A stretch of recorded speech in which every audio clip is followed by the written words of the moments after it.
Hello, আসসালামু আলাইকুম রহমতুল্লাহি ওবারাকাতু ও মাগফিরাতু ওয়া জান্নাতু।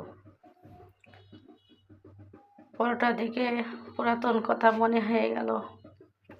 আমার মা জাননি আমাদেরকে এভাবে পরোটা বানায়ে এভাবে ভেজে আমাদের খাওয়াইতো। আজ মা দুনিয়ায় নাই, মা আমাদের ছেড়ে চলে গেছে শেষ ঠিকানায়, কিন্তু মায়ের স্মৃতি ভুলতে পারি না। মা চলে গেছে বহু দূরে অজানা পথে। মার বানানো পিঠা, মার বানানো পরোটা আজকে আপনাদের সামনে তুলে ধরলাম। আমার মায়ের জন্য সবাই দোয়া করবেন। মার হাতের পরোটা আর কখনো খাইতে পারবো না। মা তো চলেই গেছে। মা এভাবে আমাদের পরোটা বানায় খাওয়াইতো। আমরা যখন ছোট ছিলাম, মার কাছে বায়না করলে মা এভাবে আমাদের পরোটা বানায় খাওয়াইতো। মা তুমি চলে গেছো অনেক দূরে, কতদিন মা বলে ডাকতে পারি না।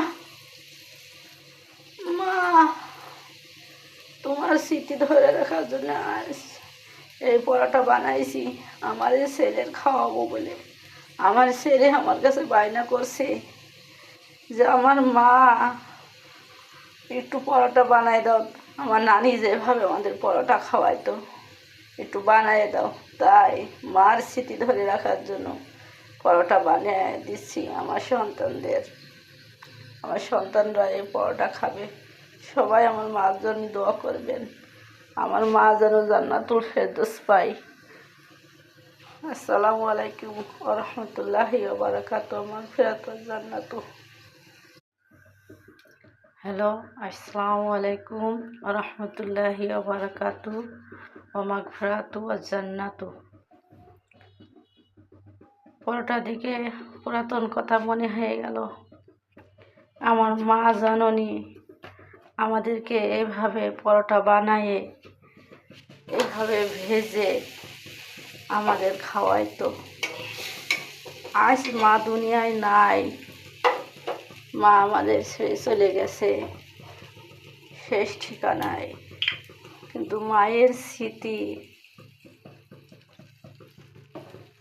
ভুলতে পারি না।